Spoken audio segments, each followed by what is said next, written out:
çok çok önemli ve çok önemli. İlk defa duyacaksınız. Ama Amerikan derin devleti o kadar büyük bir şey ki sadece bu Illuminati denilen yapıdan oluşmuyor. Başka bir şeyler fark ettik. Başka şeyler bulduk. Yıllar sonra bayağı bir mücadeleden sonra donanma istihbaratı kimi getirdi? 5-6 yaşındaki kız çocuklarından tutun 60 yaşındaki kadına kadar herkes var, erkek var. Katalog kurdular ve bu Epstein'i bir iş adamı olarak gösterip iş dünyasına ve siyasi dünyaya saldılar. O kadar yaşlılar var mı? Tabii, tabii neden yaşlılar var biliyor musun? Açıklayacağım şimdi. Mustafa Kemal Atatürk bizim temsil ettiğimiz dünyanın en büyük düşmanıdır.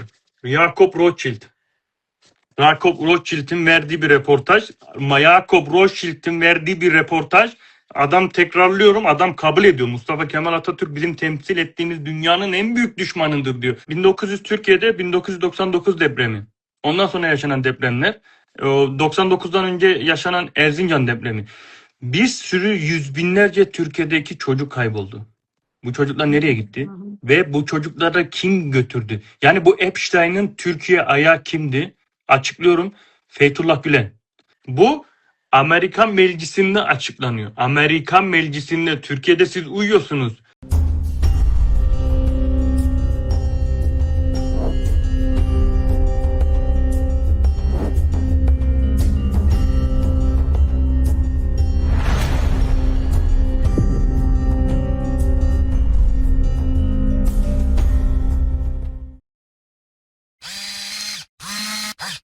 Sevgili Ahmetciğim, hoş geldin canım. Hoş bulduk. Merhabalar. Nasılsınız? İyiyim, iyiyim. Teşekkür ederim. Sağ olasın. Sen nasılsın? Her şey yolunda mı? Ben de iyiyim. Çok teşekkür ederim. Çok güzel çalışmalarımız var. Çok iyi hazırlık yaptık. Yani aslında biz bu yayını seninle daha önce yapacaktık ama Hı bir hı. şekilde sistem engel oluyor, değil mi? Yani Evet. hiçbir şey göründüğü gibi değil canım. Evet, şimdi ilk bölümle başlayalım istersen.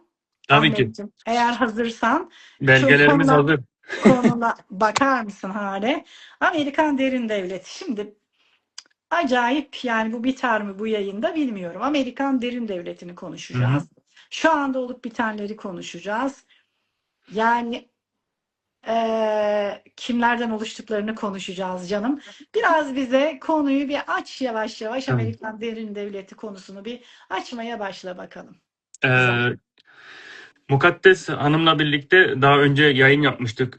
2024 yılının sonunda Jacob Rothschild'in torunuyla buluştuyduk. Ondan sonra Mukaddes Hanım'la bu görüşmeyi aktarmıştım. Aslında çok güzel ve etkileyici bir yayın olmuştu. Bir takım belgeleri de yayınlamıştık. Bir sürü maskeler döküldü. Tapınak şövalyelerin kuruluşundan Masonlar, Türk Yahudileri, Rothschild ailesi, Illuminati nasıl kuruluyor, ta P. Diddy dönemine kadar gittik. O zaman bilirsiniz o ünlü rapçi P. Diddy'nin olayları vardı.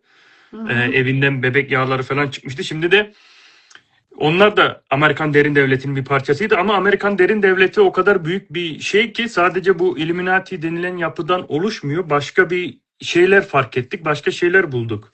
Bunlar da gene birçok belgelere dayanıyor. Daha çok da hatıratlar ve insanların hani emekli CIA mensuplarının, FBI'ların yaşadığı şeylere dayanıyor. Bunları bir gün konuşacağız.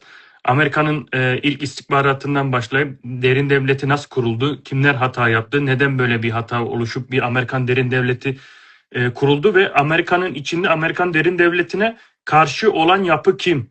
Kim bu Amerikan derin devletini durdurmak istiyor? Kim bu Siyonistlere karşı mücadele ediyor ve tabii ki sonunu Epstein olayına bağlayacağız.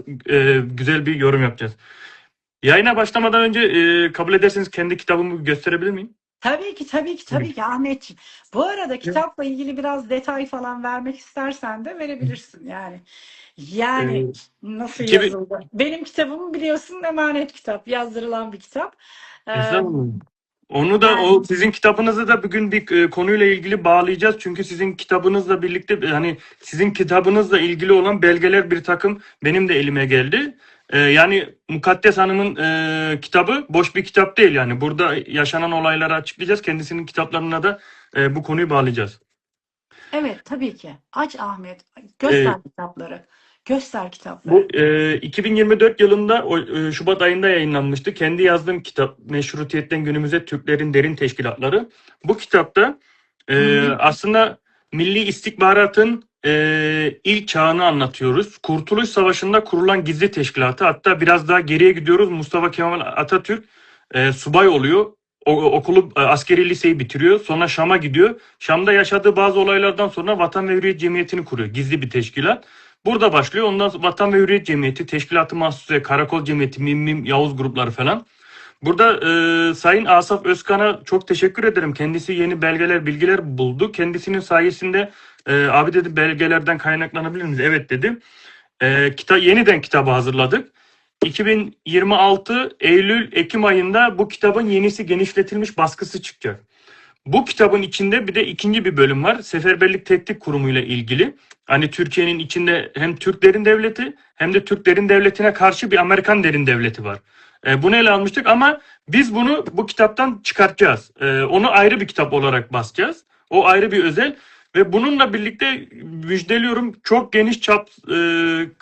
geniş kapsamlı bir milli istihbarat kitabı yazıyoruz. Hani çünkü bu benim ilk kitabım, Kurtuluş Savaşı'nda kurulan gizli teşkilatlar. Milli istihbarat öncesi, sonra da milli istihbaratı yazdık. Hani milli istihbarat nasıl kuruldu, kimler kurdu, bu gizli teşkilatların bir payı var mı? Yaşanan olaylar, Amerikan Derin Devleti'nin içeri müdahale etmesi falan. Bir sürü hikayeleri anlattık. Teşkilat 1, Teşkilat 2 serisi olarak ikisi bu sene yayınlanacak inşallah. Tabii bu kitapları yazarken yardım alıyorsun değil mi Ahmetciğim? Tabii. Emekli mensuplar yardımcı oluyor. Ben tek başıma yapmıyorum. Çünkü hani bu çok hassas ve ince bir konu. Devletin kurumundan ilgili yanlış bir şey yazmak istemediğimizden dolayı emekli memurlardan, emekli subaylardan falan yardım alıyoruz bu konuda. Dikkatli, hassaslı bir çalışma. Çok hassas. Evet. Yani bu sevgili canlar çok ciddi kitaplar. Kitapları inşallah edinirsiniz. Ben de ilki vardı. Hı hı. Ondan sonrakileri de edinirim inşallah. Bunların incelenmesi lazım sevgili canlarım. Evet. Tabii. O Evet. zaman başlayalım. Yıl 1947, Açık Roosevelt'te kalsın mı? başlıyor. Yorumlar açık mı kalsın, kapatayım mı? Açık kalsın, sıkıntı yok, beni rahatsız Açık etmiyor. kalsın. Canlar da kapatma, açık kalsın demişler. Yok, açık kalsın, insanlar özgürce derdini yazsın bakalım ne yazıyor. Yalnız şöyle bir şey söyleyeyim sevgili canlarım. Hani soru sorarsanız da cevap programı değil. Ben görürüm orada. Sizler birbirinize katkı olabilirsiniz. Çünkü ben soruları görsem bile kesemem. Çünkü bu konu çok ciddi bir konu. Ahmet'i dinleyeceğim. Evet Evet. Ahmetciğim. Şimdi o olay şöyle başlıyor. 1947 Roosevelt'te başlıyor her şey. Roosevelt'e bir UFO düşüyor. Bunu da ilk defa Meksiko taraflarında yaşanıyor. Bunu da Amerika'ya bildiriyorlar. Amerikan mensupları bunu alıyor. Bu UFO'yu ilk etapta saklıyorlar. Bir UFO ve bir ceset var ellerinde. Şimdi Amerikan devleti şaşkın bir şekilde, biz bunu ne yapacağız, nasıl yapacağız? O dönemin başkanı Henry Trump düşünüyor, hani bu çok hassas bir konu. Bu dünya çapında insanlara açıklanabilir mi, açıklanamaz mı, ne olacak, nasıl gidecek falan, çok büyük tartışmalar oluyor. Sonunda o dönemin başbakanı Henry Truman bir karar veriyor. Diyor ki yeni bir istihbarat birimi kuralım. Dış istihbarat bu konularla ilgili çalışmalar yapsın diyor. 1947 Roosevelt UFO olayından sonra 1947'de CIA kuruluyor. CIA'nin ilk başkanı Roscoe Hillenkotter. Bu Hillenkotter şimdi CIA'yı kuruluyor.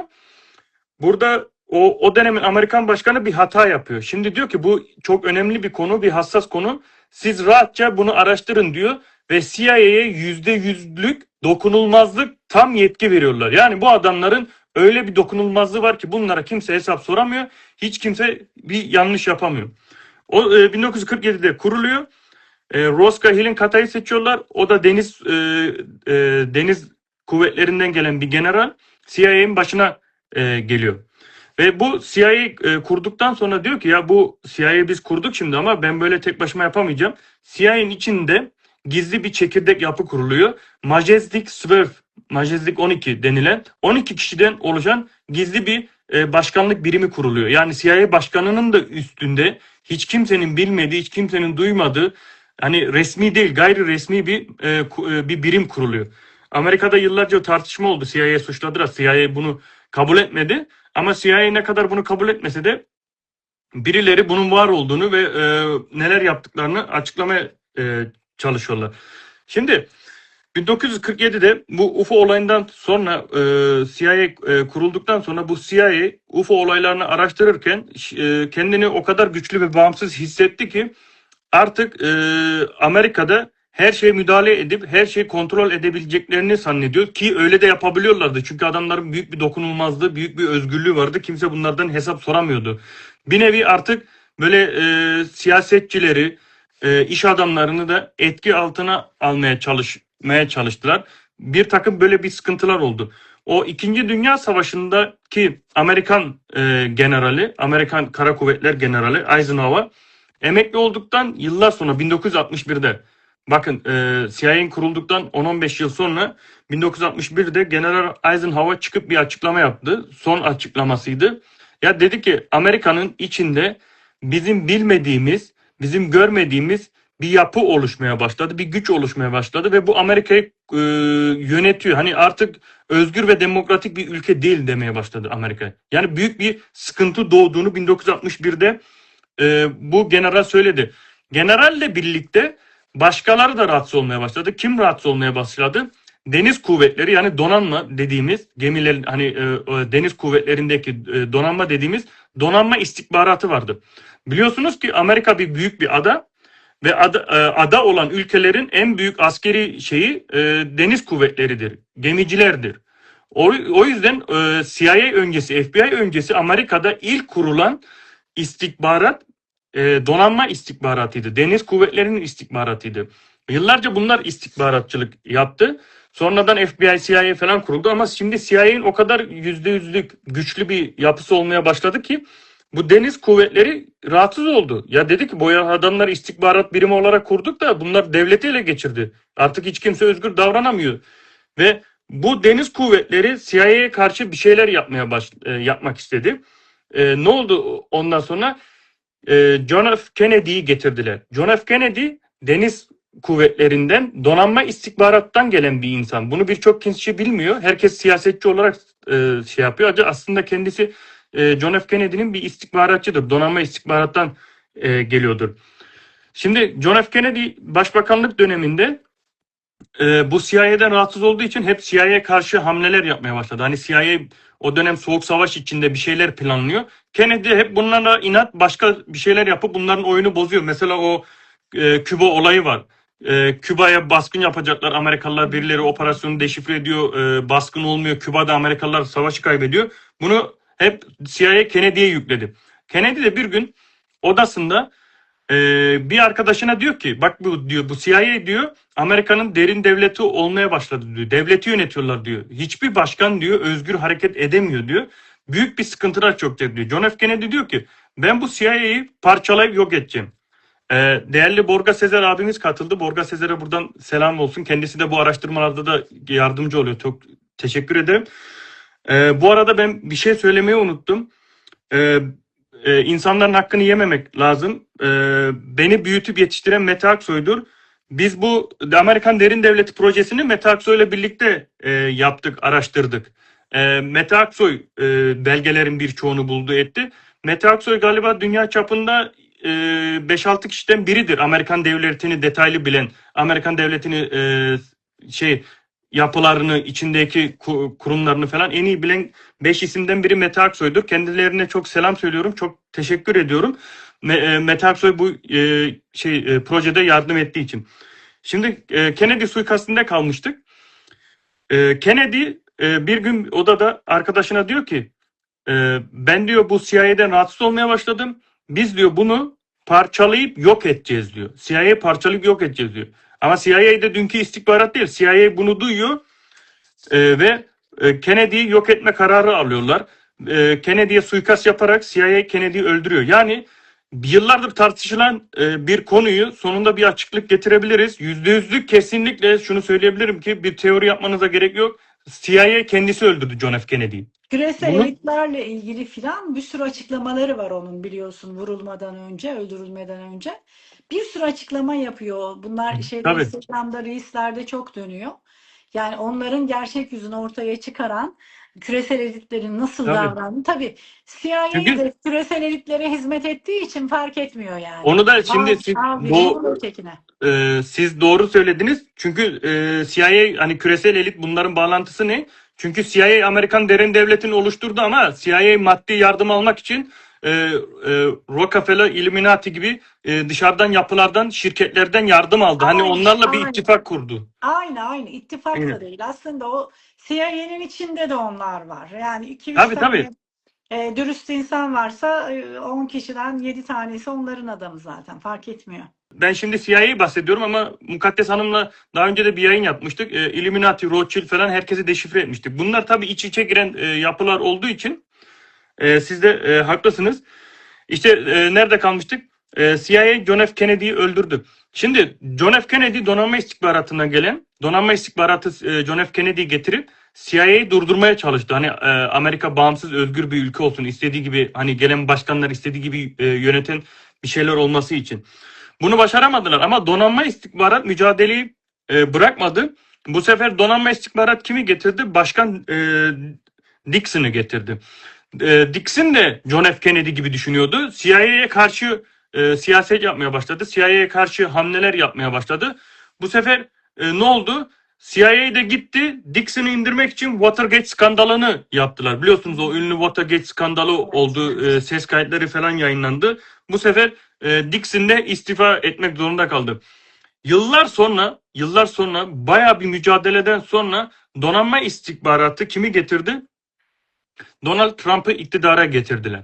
Donald Trump bir dönem iktidarlık yaptı, sonra kaybettiler. Öbür adam geldi, sonra Trump gene geldi. Trump'ın yanında kim var? Trump'ın yanında siyaset yapan insanlardan biri de John F. Kennedy'nin yeğeni. Biliyorsunuz hani suikastten sonra sadece John F. Kennedy ölmedi. John F. Kennedy öldü, John F. Kennedy'nin kardeşi falan da öldü. Ama yeğeni yaşıyor, kendisi de siyaset yapıyor ve Trump'ın partisinde, hatta Trump'ı iktidara geldi mi ona görev verdi. Trump'la birlikte görev yapıyorlar. Son 3-4 yıldır Trump'ın ağzından şu kelime düşmüyor. Deep State, Deep State diyor. Bu Deep State'i Türkçe'ye çevirince derin devlet demek. Yani resmen bir Amerikan başkanı derin devlet kelimesini kullanıyor. Derin devlete karşı mücadele ettiklerini söylüyor. Hani Deep State, Deep State diye kullanıyorlar. Yanındaki John F. Kennedy'nin yeğeni de çıkıp bir açıklama yaptı. Dedi ki benim babamı ve amcamı John F. Kennedy CIA öldürdü dedi. Her şey dedi bunlar yapıyor dedi. Çocuk resmen açıkladı programda yani. Hani çocuk dediğim şimdi büyük bir yetişkin adam. Şimdi o bir şey anlatmak istiyorum. Bu Amerikan derin devletinin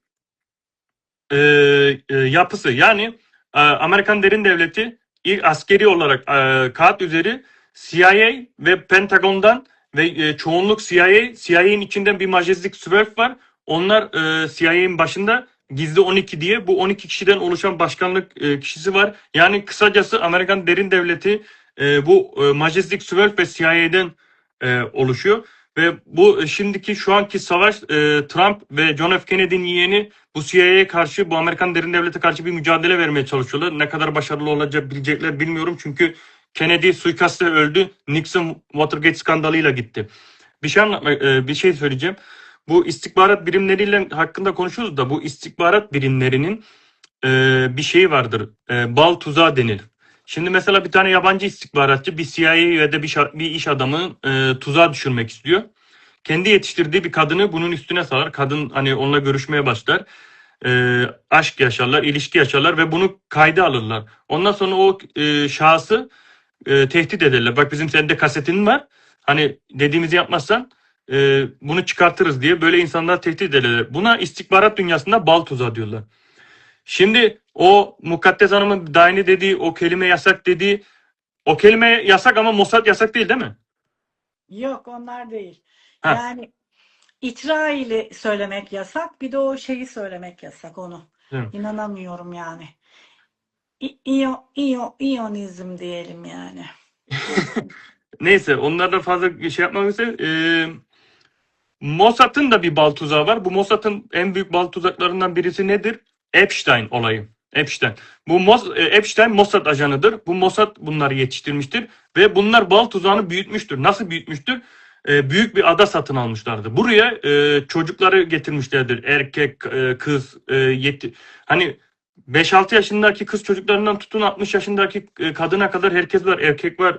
Katalog kurdular ve bu Epstein'i bir iş adamı olarak gösterip iş dünyasına ve siyasi dünyaya saldıran. Yaşlılarda var Bu mı? O kadar yaşlılar var mı? tabii tabii neden yaşlılar var biliyor musun? Açıklayacağım şimdi. Şöyle Epstein olayı insanlara ve siyasetçilere adaya davet ediyordu partiye ve diyordu ki bak elimde diyordu istediğin şeyde bir malzeme var. Hani şimdi malzeme diyorum kusura bakmayın da hani çocuk var, genç kız var, yetişkin var, yaşlı var. Hani senin ne hani cinsellikte neyin ihtiyacın var, neyin hoşuna gidiyorsa elimizde var diyorlardı. Epstein sadece çocuk cinsiyetine değil hani çocuk istismarı, tecavüz, taciz olayları oldu. Bu Epstein olaylarında hani bir katalog gibi adam herkesin ihtiyacını sunuyordu. Ve diyordu ki bak al bunu istediğini yap diyordu.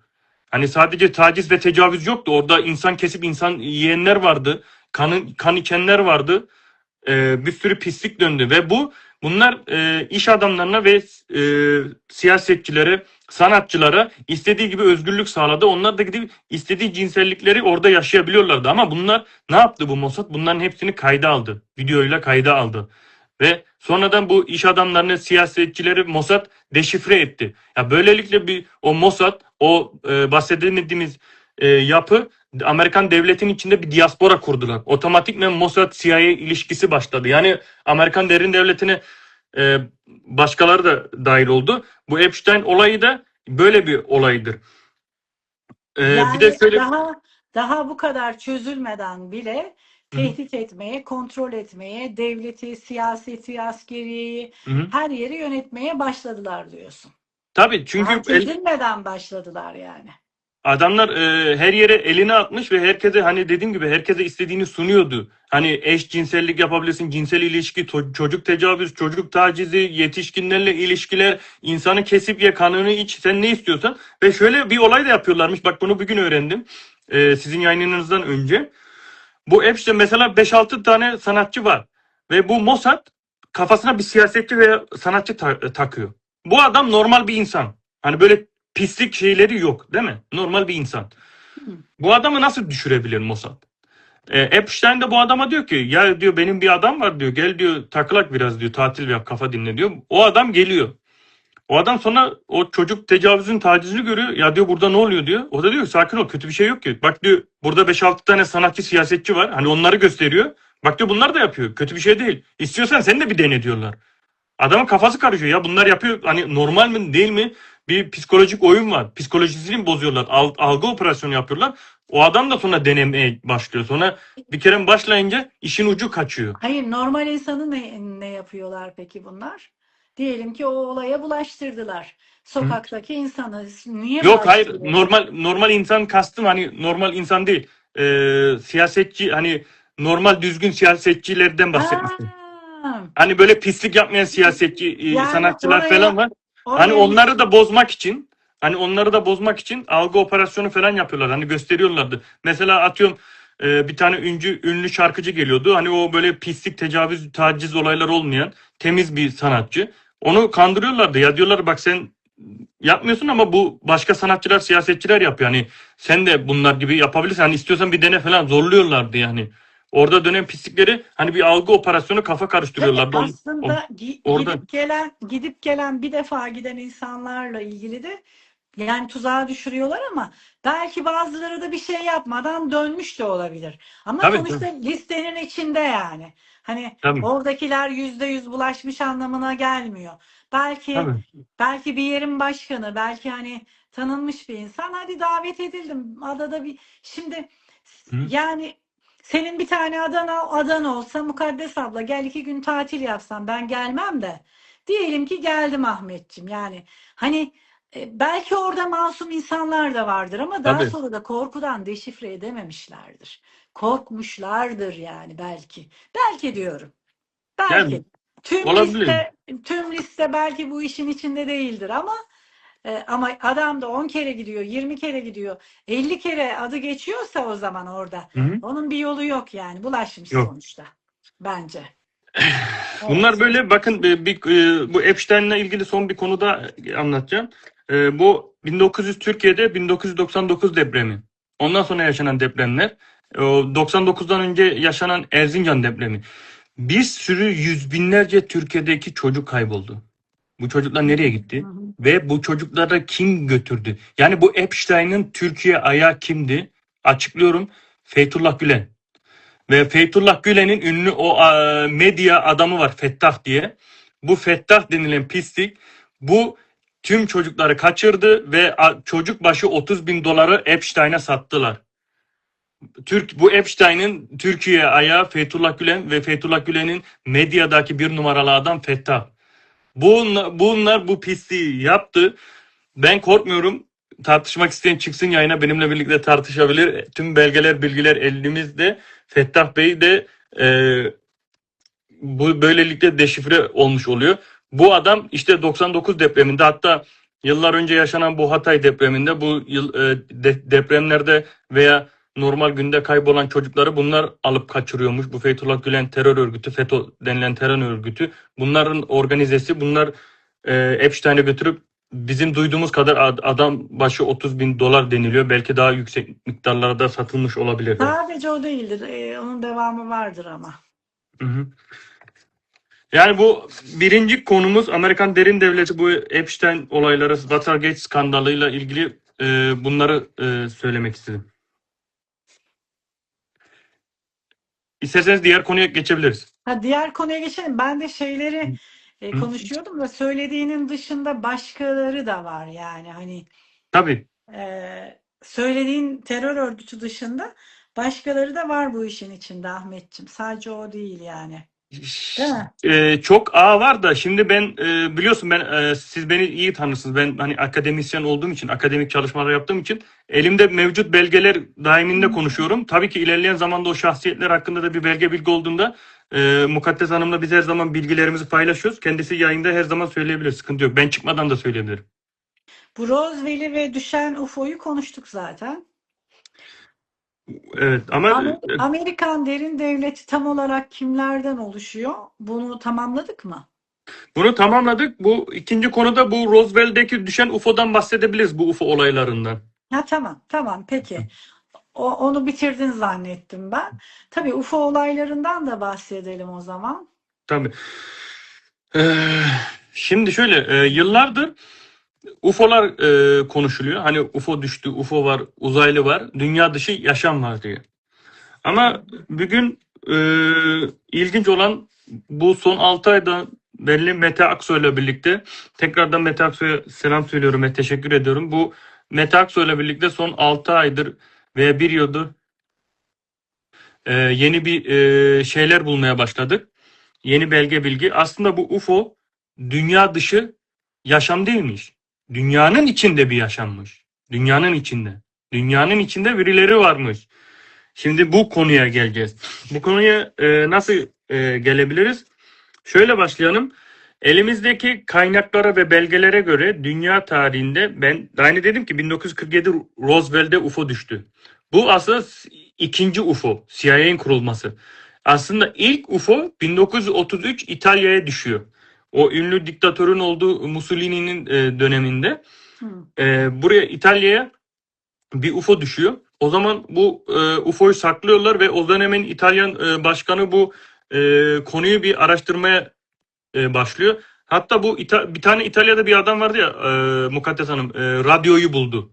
Radyoyu keşfeden bir adam var. Radyoyu bulup keşfeden adam İtalyan. O adamı da çağırıyorlar. İsmini unuttum şimdi, kusura bakmayın. O adamı da çağırıyorlar. Hani UFO araştırmasında İtalya o adama diyor ki sen de gel, yardımcı ol, böyle bir şey bulduk diye. Hani neticede radyoyu bulan adam. Bu adamı da falan çağırıyorlar. İtalya'da geniş çaplı bir araştırma yapıyorlar. İkinci Dünya Savaşı sonrası biliyorsunuz Almanya ve müttefikleri kaybediyor. Amerikalılar Avrupa'ya geliyor ve Amerikalılar İtalya'nın elinden bu UFO'yu alıyorlar. 1945'te Amerikalılar İtalya'nın elinden UFO'yu alıyorlar. 33'te UFO düşüyor. 12 yıl sonra Amerikalılar İtalya'dan UFO'yu ellerinden alıp Amerika'ya götürüyorlar. 2 yıl sonra 47'de Roswell olayı da yaşanınca malum CIA kuruluyor. Şimdi 1947'de Roswell'e bir UFO düştü. Aynı yıl gene 1947'lerde Amiral Bright olayı var. Bakınız şimdi. Bu çok ilginç bir olay. Amiral Bright. Bu şunu da ekleyeyim. 1947'de CIA kuruluyor ama CIA ile birlikte hava kuvvetleri de kuruluyor. Hava kuvvetlerinde yetişmiş veya hava kuvvetlerine hizmet eden bir adam Amiral Bright. Bu adam bir keşif uçuşu yapmak istiyor. Antarktika kıtasına doğru. O dönem Amiral Bright oraya gidiyor, uçuyor. Başından geçenleri hatırat olarak yazıyor. Ama Amerika ve derin devlet diyor ki sen bunu diyor yayınlayamazsın diyor. Bu adam ölüyor. Yıllar sonra bu adamın kızı bunu yayınlıyor ve bu konuda Sayın Kürşat Berkant'a selam söylüyorum. Sayın Kürşat Berkant hocamıza çok çok teşekkür ediyorum. Kürşat Berkant bu anıları paylaştı ve açıkladı. Şimdi şu Amiral Bright 1947'de neler yaşamış onu bir bakalım. Bakınız burada saatiyle yazıyor. Saatiyle sabah 7, 8, 8.30 diye adam not alıyor. Mesela 7.30'da yazmış ki radyo ilişkisi kontrolü yaptık. Her şey yolunda. Teslimat memnun. Saat 7'yi 45 geçe sancak motoru zayıf bir akıntı var gibi yağ basıncı normal. Şimdi ilk etapta bu adam normal şeyler yazmaya başlıyor ve sonradan sonraya başından ilginç şeyler geçmeye başlıyor. Saat mesela 9.55 geçe 8.900 metreye gösteriyor. Güçlü bir türbülans var diyor. Saat 10'da hala kuzeye doğru uçuyorum diyor. Bir saniye bir dakika.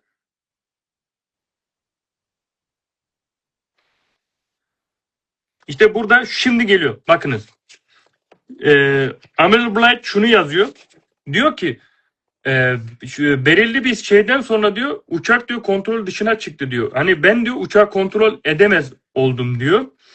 Ve diyor yeşil olan dağlar görmeye başladım diyor. Amiral Bright diyor ki şimdi buzdağları gitti. Yeşil bir dağlar gelmeye başladı. Yeşillikler var diyor. 11'i 45 geçe diyor ki bakın diyor bir hayvan görüyorum aşağıda diyor. Hayvan file benziyor diyor. Saat 12'de hani 15 dakika sonra biraz daha yaklaşınca adam diyor ki Allah'ım Tanrım inanamıyorum diyor. Karşımda bir mamut görüyorum diyor. Mamut. O kaybolan hani fillerin büyüğü mamut var ya onlardan görüyorum diyor. Devam ettiğinizde saat 12.30 civarlarında uçak yavaşça inmeye başlıyor diyor. Hani adam artık uçağı kontrol etmiyor. Uçak diyor yavaşça inmeye başlıyor diyor. Şimdi uçak iniyor ve burada da bahsettiği üzere uçak indi diyor. Ve bakınız kendi yazdığı şeyleri okuyorum. Şu an diyor uçak indi. Ben diyor uçaktan dışarı çıktım. Etraf yemyeşil diyor. Mamutlar var diyor. Farklı hayvanlar var diyor. Ve karşımdan 2 kişi gelmeye başladı diyor. Bunlar diyor sarışın mavi gözlü insanlar diyor. Sarışın mavi gözlü insanlar bana doğru gelmeye başladı ve Amiral Bright hoş geldiniz diyor. Amiral Bright sormuş siz kimsiniz demiş. Onlar da demiş ki biz buraların sahibiyiz. Buyurun demiş. Gidelim. Bu Amiral Bright diyor ki beni aldılar götürüyorlar diyor. Asansörle aşağı kata indik. Bu aşağı katta birisiyle beni tanıştırdılar. Kendisi selam vermiş. Amiral Bright hoş geldiniz demiş. Ben buradaki yaşayan kişilerin başıyım demiş. Ne diyorlar? Üstad diyorlar bana demiş. Bu Amiral Bright demiş ki ya siz kimsiniz ne yapıyorsunuz burada? Biz demiş ki Antarktika'dan sonra oyuk bir dünya var. Hani Antarktika'nın belirli bir şey geçtikten sonra dünyanın bir deliği var. Oyuk dünya. Biz bu dünyanın altında, yerin altında yaşıyoruz demiş. Amiral Bright demiş siz niye burada yaşıyorsunuz? Hani yıl demiş 1945 sizden demiş kimse haberdar değil demiş. Onlar da diyor ki biz diyor bizden haberdar olmalarını istemiyoruz diyor. Biz burada sessiz sakince refah ve huzur içinde yaşıyoruz diyor.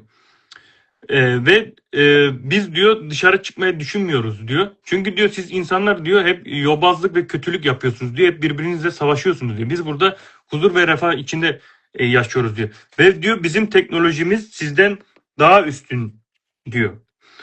Bunu tamamladıktan Zaten yerin altında yaşaması için güneşin yerine başka bir teknoloji kurmuş olması, yani sistemini kurmuş olması lazım. Kesinlikle daha yüksek teknoloji tabii ki.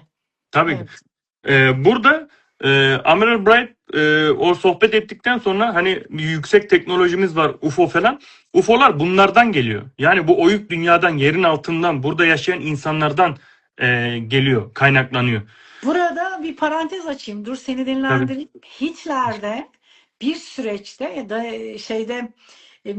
Danimarka ve Norveç. Norveç arasında bir yerde UFO buluyor. Donmuş işte UFO. Oraya uzay bayağı bildiğin uzay gemileriyle falan gidiyor yani Hitler. Orada bir savaş falan yaşanıyor. Bir yerin giriş bölümüymüş. Muhtemelen onun anlattığıyla Hitler'in başına gelenler ki Hitler'in hala bir kısmını sakladığını düşünüyorum. UFO yani işte UFO dediğimiz şeyler muhtemelen buradan gelen şeyler. Evet, evet. Değil mi? Yerin altından gelen onu fark ettik. Daha açıklayacağım. Şimdi ben bu UFO olayına bir açıklık getireceğim. Yani şu konuyu şöyle kapatıp devam ediyorum. Tarihi 1956 son söz. 1956 bakınız 47'de keşif uçuşu yapıyor. Yaklaşık 9 yıl sonra 1956'da 1947'den bu yana yıllar geçti. Günlüğümü tamamlayama gerekiyor. Kapatırken kendimden eminim. Bu sırrı yıllar boyunca inançla sakladım. Bu benim tüm moral değerlerim ve haklarımı karşıydı. Şimdi sonsuz geçeceği geldiğini hissediyorum ve bu sırrı benimle birlikte ölmemelidir. Amelia Bright Deniz Kuvvetleri 24 Aralık 1956. Bakınız şunu açıklamayı unuttum. 11 Mart 1947'de Pentagon'a gidiyor. Pentagon'da bir toplantı yapıyor ve Amelia Bright yaşadıklarını açıklıyor ama Pentagon diyor ki dünya buna hazır değil, yasaklıyor. 11 Mart 1947'de Pentagon Amelia Bright'e yasaklıyor. O da günlüğünü tamamlıyor 1957'de. O ölüyor ama yıllar sonra çocukları bu günlüğü ortaya çıkartıyor. Sayın Kürşat Berkant Beyin Yakan Teoriler kitabında Amiral Bright'ın günlüğünü okuyabilirsiniz. Merak eden insanlar varsa. Şimdi bu UFO olaylarını ben anlatıyorum ve yana birlikte bunu kanıtlayacağız. Sonuna doğru çok büyük belgeler, bilgiler çıkacak. Çünkü şimdi baktığınız zaman hep insanların hatıratlarını ve reportajlarını görüyoruz Mukaddes Hanım, değil mi? Kürşatçığımı bu konuyla ilgili bir yayına alayım. Ben Kürşat gelsin anlatsın. Anlatsın. Anlatsın kitabı da göstersin. Ama bir dakika bu kitap çıktığı hafta biz Kürşat'la yayın yaptık. Doğrudur. Kürşat biraz bunlardan bahsetti. Kitabı da tanıttı ama daha kitabı çıkmamıştı. Ben bir daha bir şey yapayım. Ocak Kürşat'a. 2020 diyor. Hani 6 yıl olmuş. Ha yok bu değil. Bu değil. Bu değil, bu değil. Bu Bu değil. Aha. başka bir kitabını Bunu tanıtmıştı bir Kürşat abi. anlattırayım ben. Evet. Şimdi fark ettiyseniz biz hep insanların hatıratları ve yaşadıkları üzeri gidiyoruz. Şimdi burada e, UFO'lar düştü, UFO'lar şey oldu. İlk hatırat Amiral Bright'tan geldi. Amiral Bright'ın hatıratına göre oyuk bir dünya var. Antarktika kıtayı geçtikten sonra ve bunun altında yerin altında insanlar yaşıyor. Ben bu UFO olayını anlatacağım. Şu soruyu merak ediyorsanız bu yerin altındaki insanlar kim diye. Bu insanlar bizim Lütfen anlatalım. çok kısa değineyim. Bizim inancımıza göre Türkler Mu kıtasından geliyor. Sayın Mukaddes Hanım bu konuyla yıllardır ilgilendi. Yıllardır bilgiler açıkladı. Lemura Akademisi'ni kurdu. Lemura da Mu kıtasına aittir. Ve Mu kıtası batmadan önce bunlar yeryüzüne Mu'dan Asya'ya geliyor. Asya'da Türkler üçe bölünüyor. Bir grup Antarktika'ya gidiyor ve yerin altına giriyor. Bu hani Mu kıtasıyla Hı hı. bu Mu kıtasıyla ilgili detaylı bilgi istiyorsanız Sayın Mukaddes Hanım'ın kitabını alın bir okuyun. Kendisi bu şeyle görevlidir. Yani yazılmış önemli bir kitap var orada. Mukaddes Hanım'a da çok teşekkür ediyorum. Sana geldi mi bu Nembura'nın kitap? çocukları. Sana geldi mi bu kitap? Ben Almanya'dayım, temin edemedim. Türkiye'ye gelince alacağım. Göndereceğim ben sana Türkiye'ye gelince haber ver. Tamam. Hani bu oyuk dünyanın içindeki insanları merak ediyorsanız kökeni Türklere Mu kıtasına dayanıyor. O konuyla da ilgili detaylı bilgi Mukaddes Hanım'ın Lemura çocuklarında bulabilirsiniz. Lemur'un çocuklarında frekanslar var. Frekans kitabı ama Hı. kısmen de var ama onları 2019-2020'de çok anlattık. Yine Tabii anlatalım. tabii. Yine Anlatalım. anlatalım o neden Agartha'ya ne olduğu yani o tabii ki. Lemuria zaten Lemuria hepsinin genel adı. Mu kısaltılmış adı sevgili canlar. Evet. Atatürk'ün de bu konuyla ilgili bir çalışması var. Tahsin Bey'i Oradan Mayalara başladım. yolluyor. Bu Tahsin Bey Oradan soyadın. başlıyorum anlatmaya. Yok zaten depremden önce gönderilen kitap diyorum ya, Mustafa Evet, Kemal Atatürk'ün bana mesajları ve mektupları oldu. İnsanlar harıl harıl o mektupları bana gönderdi. tabii. Rüyalarını görüp görüp, yani aslında işin içinde Mustafa Kemal Atatürk de var. Boş, yani kitabın arkasında bizatihi onun frekans enerjisi de var bu arada. Evet, evet. Şimdi devam edelim bu UFO konularına. Bu yerin altında çıkan insanlar ne demiştik? Oyuk dünya var. Antarktika kıtasında bu yerin altında yaşayan insanlar var.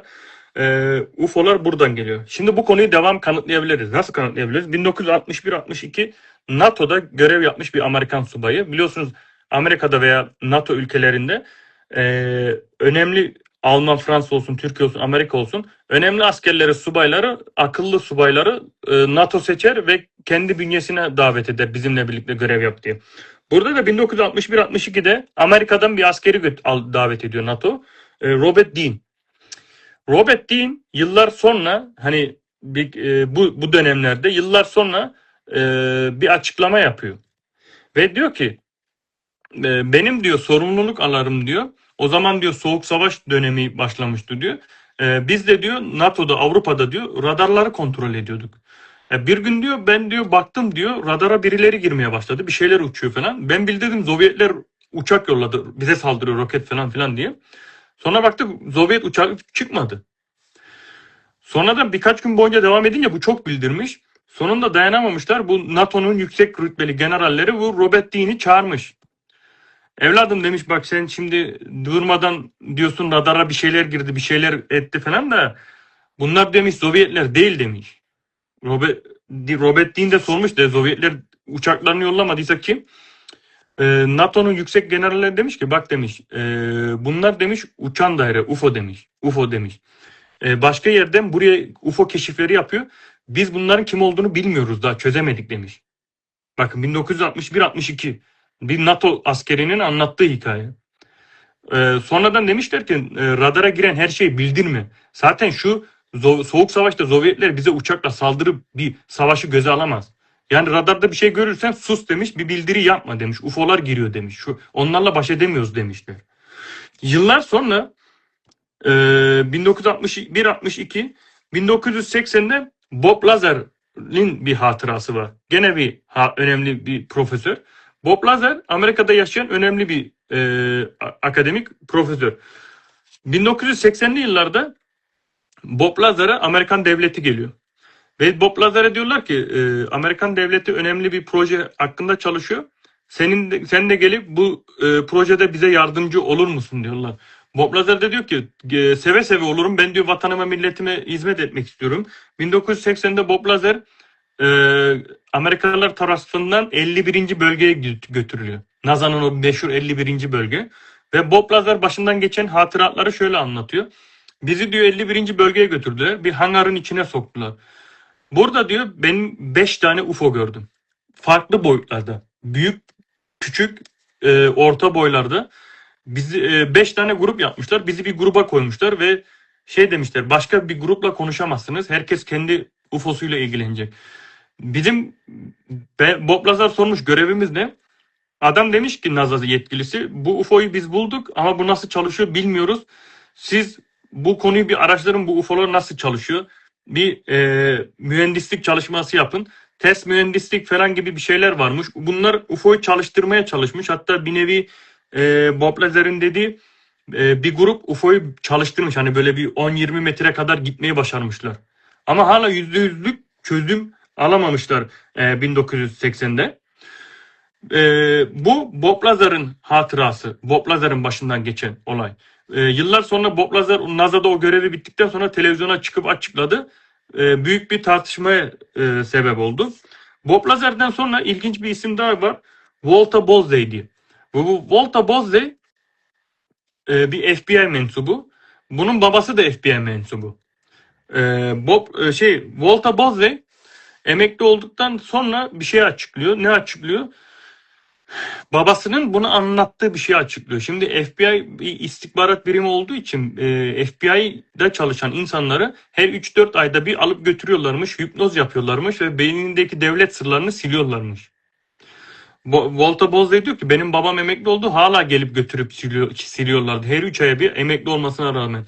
Ama Walter Bosley diyor ki ben şunu fark ettim diyor. Babamın diyor e, bazı bölümlerini, beynindeki hatıralarını silmediler diyor. Walter Bosley şöyle bir şey anlatıyor. Bir gün diyor evde babamla birlikte oturuyoruz diyor. Babamla birlikte otururken televizyonda UFO olayları çıkmış. UFO, uzaylı falan, hani dünya dışı yaşam falan filan. Walter Bosley'in babası da demiş ki FBI mensubu emekli, demiş ki this is bullshit. Hani bunlar yalan söylüyor demiş. Walter Bosley demiş, sormuş niye demiş. Bizim demiş başımızdan bir olay geçti. Walter Bosley demiş ki benim arkadaşlarım Pentagon'da çalışan bir hikaye anlattılar. 1947'de Roosevelt'e bir UFO düşüyor. Bakın gene Roosevelt'e geldik. Roosevelt'e UFO düştükten sonra aradan 3-4 hafta geçtikten sonra bakınız çok çok önemli ve çok önemli. İlk defa duyacaksınız. Mete Aksoy bunu ortaya çıkardı. Pentagon'a UFO geliyor. Düşmüyor. UFO geliyor. Geliyor, konuyor. İçinden birisi çıkıyor. Pentagon'a gidiyor. Pentagon'daki generallere diyor ki birkaç hafta önce buraya benim bir arkadaşım düştü Roosevelt'e. Ben bunu aramaya geldim. Bana yardımcı olun. Walter Bosley'in babası FBI istihbaratçı, Pentagon'da çalışan arkadaşlarından bunu duymuş. Ve Walter Bosley de çıktı yıllar sonra bunu açıkladı. Şimdi bize diyorlar Mukaddes Hanım komplo teorisi uzmanı, hani yalan dolan diye. Ya biz anlatmıyoruz. Bakın hani Walter Bosley var, emekli FBI mensubu. Bob Lazar var, emekli profesör. Robert Dean var, emekli NATO subayı. Yani bunlar bu hikayeyi anlatıyor. En önemli nokta, bakın en önemli nokta, hala biz komplo teorisi uzmanıysak 2017'de New York Times'ta ABD ordusu bir şey açıkladı.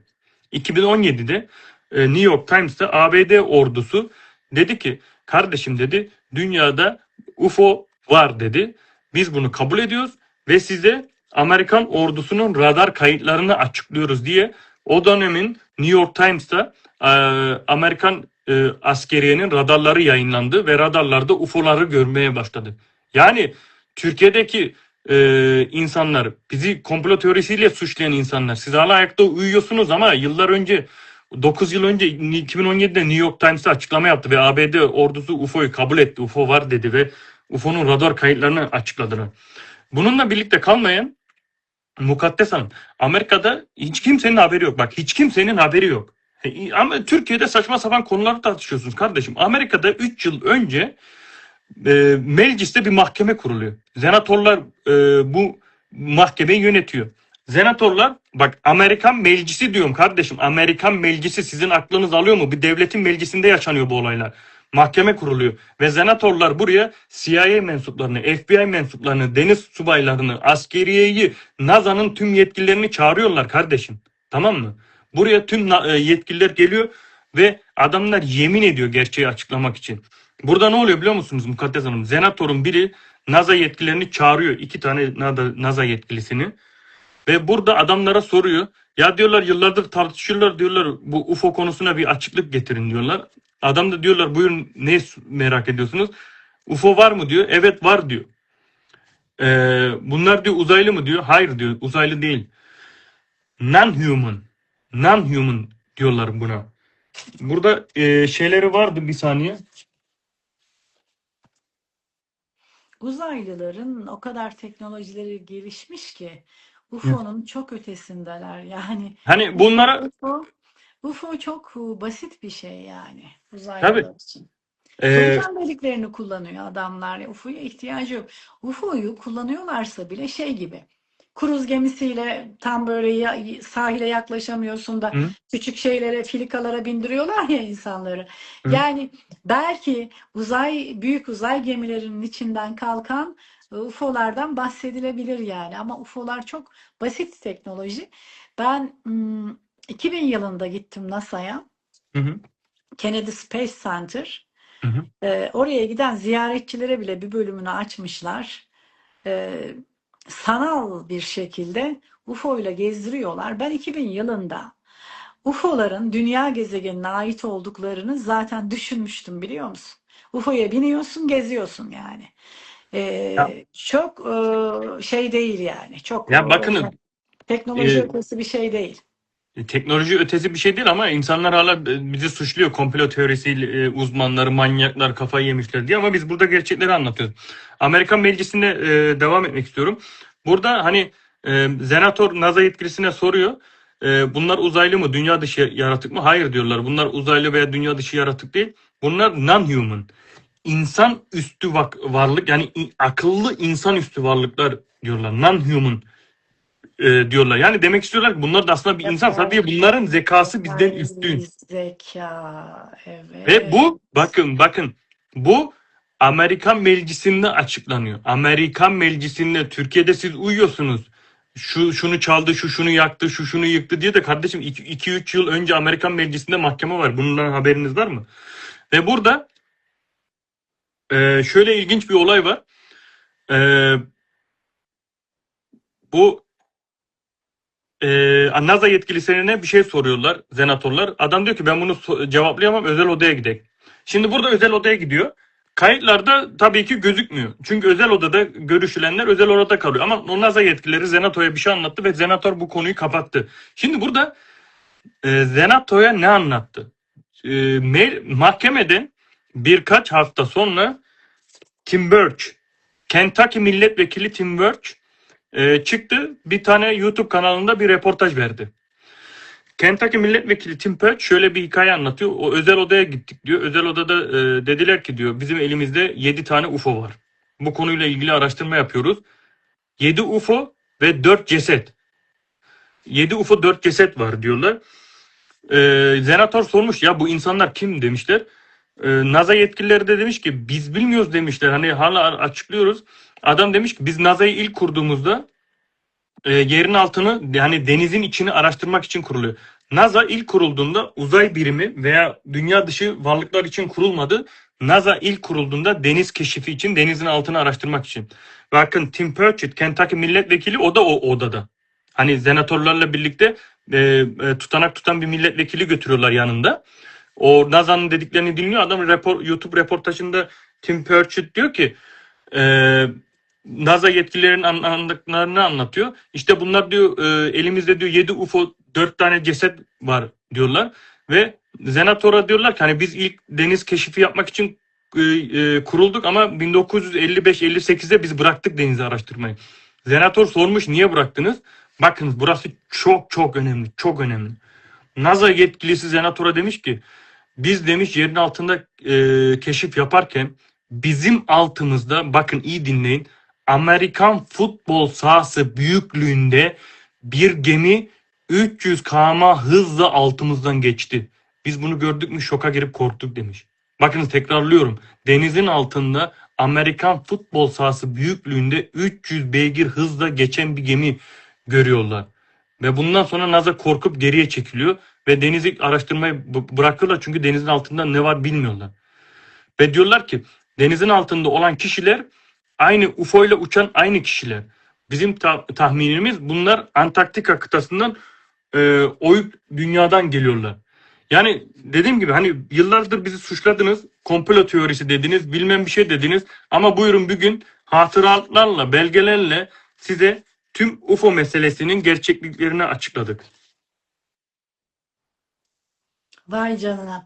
Peki bundan sonra ne olacak? Yani şimdi dünyanın hali, insanların hali. Bundan Evet. sonraki süreci konuşalım biraz da Hı hı. Ahmetciğim. Tabii. Bundan sonraki süreci konuşmadan önce ek bir belge gösterebilir miyim?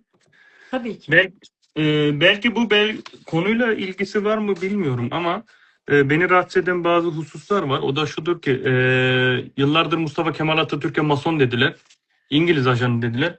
Hatta sizin programınıza çıkıp bir adam terbiyesizlik yaptı. Size bağırıp çağırdı, haykırdı. Bir Türk kadınına bağırıp çağırıp terbiyesizlik yapılmaz. Bu Türk töresinde yoktur. Hala uğraşmaya devam ediyor. Uğraşsın bak, o şahsı Röptelyanlardan bahsediyor diyor. Röptelyandan bahseden diyor kendisi sürüngendir diyor. Bana gönderiyorlar sevgili kardeşlerim. sıkıntı değil. Aslında röptelyanların belgesi de yani yakında çıkar.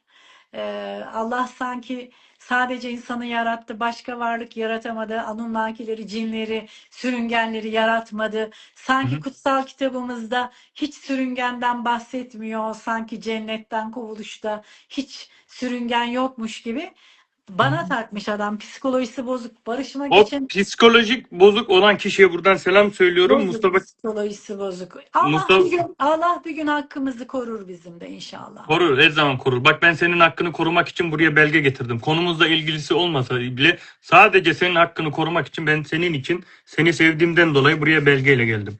Şimdi bu şahıs Atatürk'e de laf atıyor.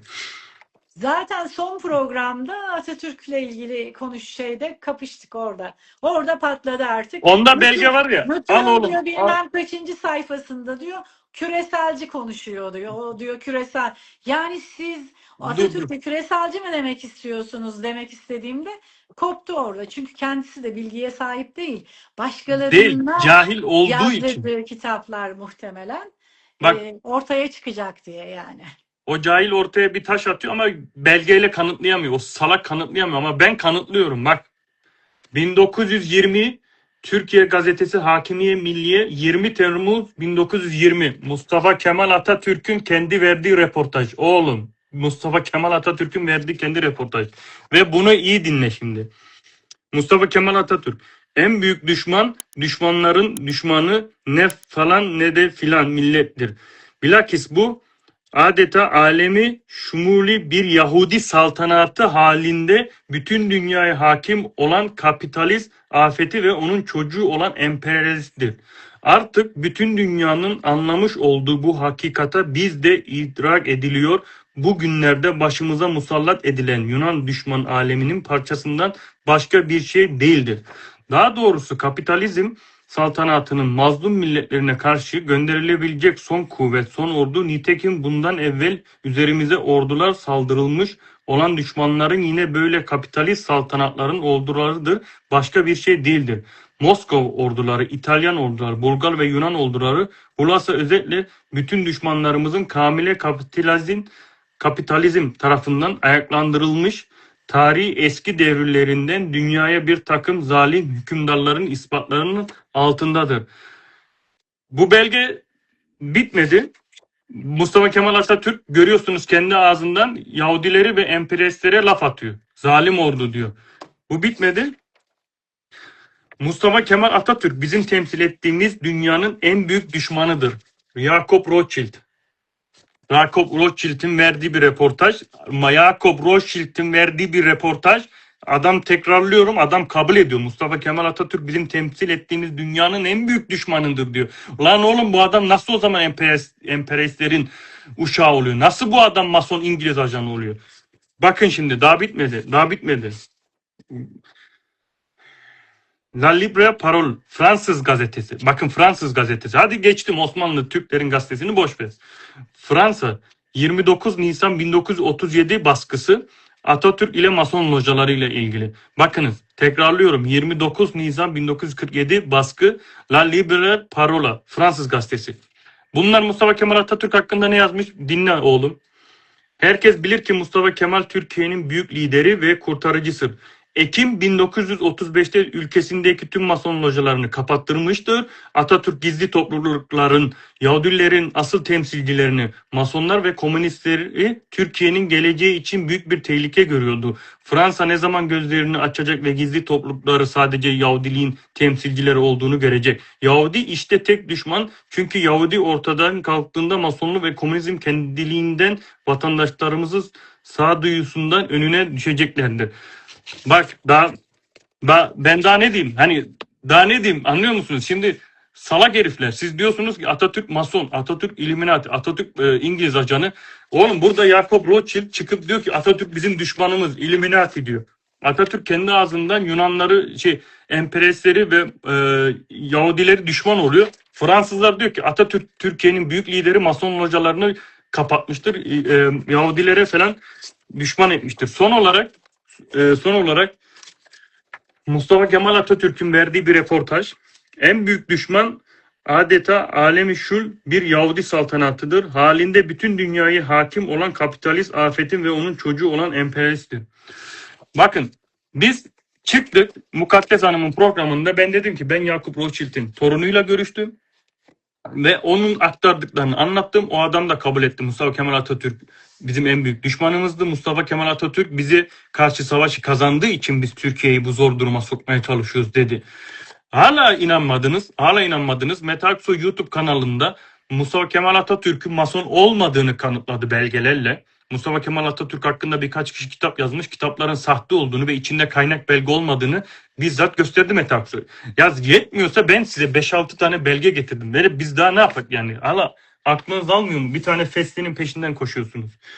Şimdi bu belgeleri Mukaddes Hanım için özel getirmiştim. O şahsa selamlar olsun.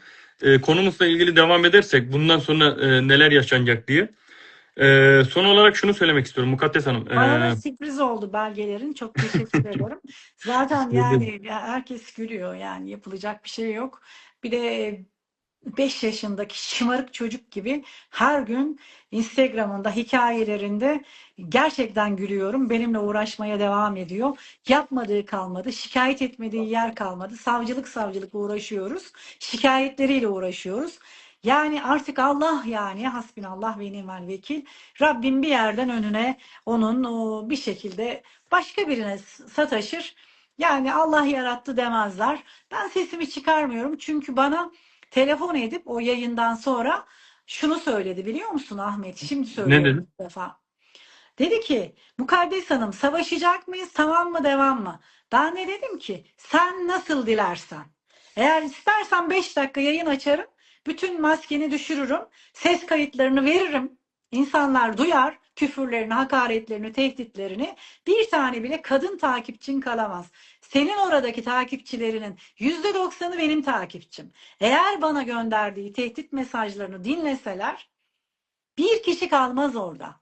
Hala bana onun adını getiriyorlar. Ben sessiz ve dedim ki sen seç. Savaşmak istersen savaşalım. Susalım dersen susalım. Tercih senin. Tamam, o zaman bu konuyu burada kapatalım dedi. Suskunluğu bir hafta sürdü. Ben söz verdiğim için insan evladı gibi hala hiçbir şeyle ilgili deşifre etmedim. Sakin bir şekilde duruyorum. Geçenlerde beni aradılar, kitabını yollamak istiyor diye. Dedim ki benim işim olmaz. Sakın bana kitabını göndermeyiniz, adres de vermeyiniz.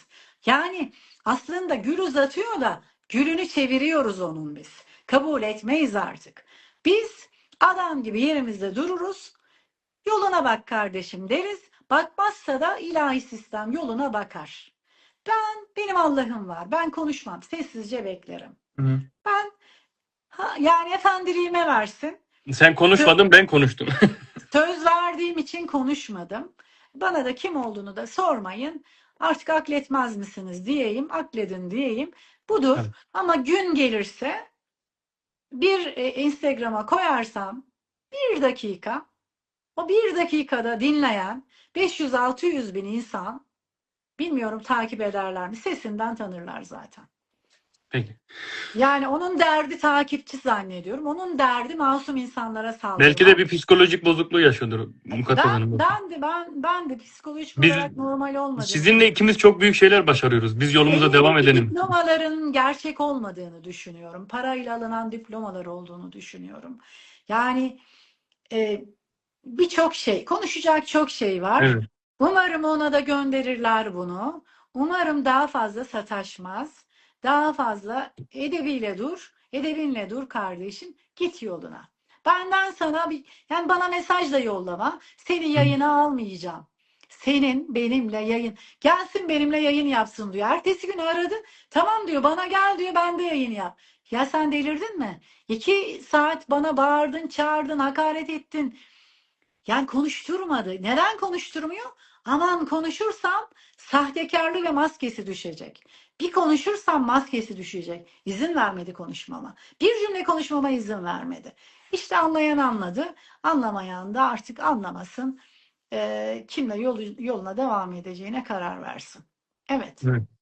Evet Ahmet. Devam ediyoruz.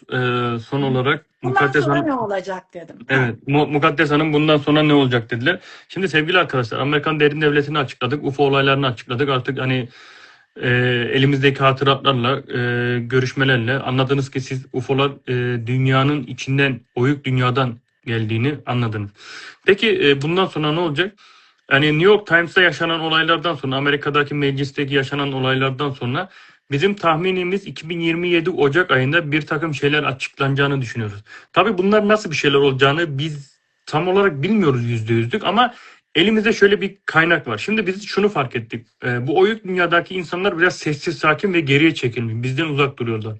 Fakat bu Amerikan emperyalistliği ve bu bahsettiğimiz yapılar çok kötü planları var. Nasıl bir planları var? Werner von Braun diye bir ünlü Alman bilim adamı, profesör. İkinci Dünya Savaşı sonrası bu Amerika'ya kaçıyor. Amerika'da bunlar bu adam fizikçiydi herhalde. NASA'da çalışıyor. NASA'nın kurucusu. Werner von Braun NASA'nın kurucusu. Şimdi aklıma geldi. NASA'nın kurucularından biri olan Werner von Braun yıllar sonra asistantına bir reportaj veriyor ölmeden önce. Asistanına diyor ki ben sana bir şeyler anlatacağım. Bunu diyor yaz diyor. Tamam diyor. Diyor ki şu an diyor soğuk savaşı yaşıyoruz diyor. Adam 1970'lerde öldü. Bakın reportaj 1970'lerde. Werner von Braun 1970'lerde öldü. Ölmeden önce verdiği reportajda diyor ki Amerikan devleti soğuk savaş bittikten sonra bakınız 1970'te açıklıyor. Soğuk savaş bittikten sonra Amerika diyor Orta Doğu ve Müslüman ülkelerine saldıracak. Bakın 1970'te NASA'nın kurucusu Werner von Braun asistanına verdiği reportajda Soğuk Savaş bittikten sonra Amerikalılar Müslüman ülkelere ve Orta Doğu'ya saldıracak diyor. Bunu açıklıyor ve bu yaşanıyor. Ve bu adam diyor ki bu Orta Doğu ve Orta Doğu olayları bittikten sonra Müslüman ülkelerine saldırdıkları bildikten sonra bu Amerikalıların üçüncü bir savaş başlayacak. Uzaylılara karşı, dünya dışı varlıklara karşı savaşacak diyor. Ama Werner von Braun diyor ki bir dakika beni iyi dinleyin diyor. Bu diyor sahte bir uzay istilası. Amerikan devleti tarafından senaryo edilmiş sahte bir uzay istilası olacak. Uzaylılar bize saldırıyor. Uzaylılar bize savaş açtı diyecekler ve Amerikan devleti birleşmeye davet edecekler. Böylelikle Illuminati tüm dünyayı birleştirip tek merkezden yönetmek isteyecek. Bunu inşallah başaramayacaklar. Çünkü bunu niye başaramayacaklar? Zekeriya Sitchin de ona hizmet ediyordu biliyorsun. Evet. Evet. Evet. Amerikan derin devleti bunu başaramayacak. Neden? Epstein olaylarında gördük. Epstein listesinde kim yok? Vladimir Putin yok. Epstein listesinde kim yok? Kuzey Kore lideri yok. Epstein'da kim yok? Çin lideri yok. Epstein'da kim yok? İran lideri yok. Epstein'da kim yok? Türkiye lideri Cumhurbaşkanı Erdoğan yok. Yani demek ki siz hala tüm dünyayı kazanamadınız. Tüm dünyaya karşı kazanamadınız ve size karşı mücadele eden liderler ve ülkeler var. Bunu başaramayacaksın. Sarkozy var, Sarkozy. Macron var, Prens Andrew zaten var, Prens Charles var, İngiltere yani. Yine kraliyet aileleri var, Norveç, İsveç, Alman Başbakanı Merz var. Alman zaten Merkel de o işin içinde, evet. Merkel, Merz.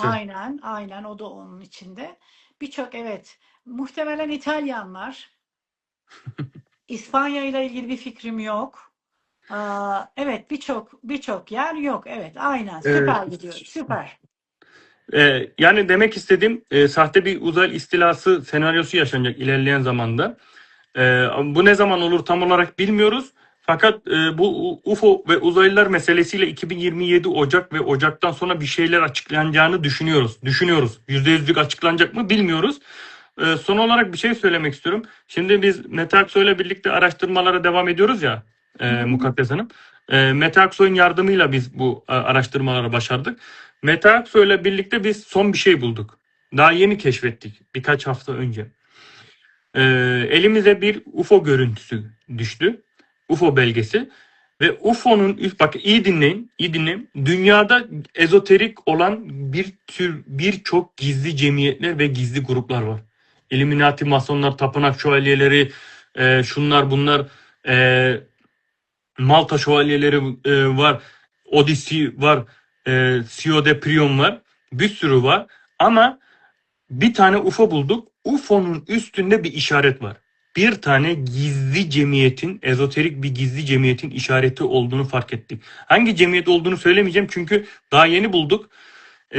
Bu işaret ne anlama geliyor? UFO ve bu gizli cemiyetin bir bağlantısı var mı bilmiyorum. Ama bu cemiyet, gizli cemiyet o kadar derin bir cemiyet ki kendinden çok az bahseder. Hani herkes Illuminati, masonlar, tapınak şövalyeleri konuşuyor ama bunu herkes konuşamaz. Bunu herkesin konuşmasını yürek ister. Burada da sevgili Aytunç Altınal bu konuyla ilgili bir kitap yazdı. Ve bu gizli cemiyetin işaretini UFO'nun üstünde bulduk. Mete Aksoy'la biz bugünden itibaren bu konuyla ilgili bir araştırma başladık. Bu konuyu araştırıyoruz. Bu gizli cemiyetlerle UFO'nun bağlantısı ne? Neden UFO'nun üstünde böyle bir işaret var? Sevgili Mukaddes Hanım da kabul ederse ben bu araştırmalar bittikten sonra Mukaddes Hanım'a bir mesaj atayım. Tekrardan bizi yayına çıkarsın. Hatta Mete Aksoy'u da o günü yayına alalım ve bir dahaki programımızın yayını UFO'nun üstündeki o işaret, UFO ile iletişime geçmiş gizli cemiyetler olsun. Hı hı hı hı. Evet, teşekkür ederim canım Ahmet. Yani Rica yapalım şimdi yayını kaydedeceğim ben. Bana mesajları göndersen. Sevgili canlar, izlediğiniz için teşekkür ediyorum. Sağ olun. Güzel bir yayındı. Katkılarınıza teşekkür ediyorum hepinizin. İyi ki varsınız. Şimdi yayını buraya kaydedeceğim. Ahmet'in sayfasında da çıkacak. Tehlikeli şeyler konuşuldu bugün. Her şeye rağmen benim her zaman söylediğim bir şey var biliyorsunuz. Önce vatan sonra can. Biz bunların hepsini göze ala yapıyoruz ama Ahmet çok genç. Allah'a emanetsin Ahmetçim. Benim yerim belli, yurdum belli. O zata da söylemiştim tehdit ettiğinde. Benim yerim belli, yurdum belli, eczanem belli, olduğum yer belli.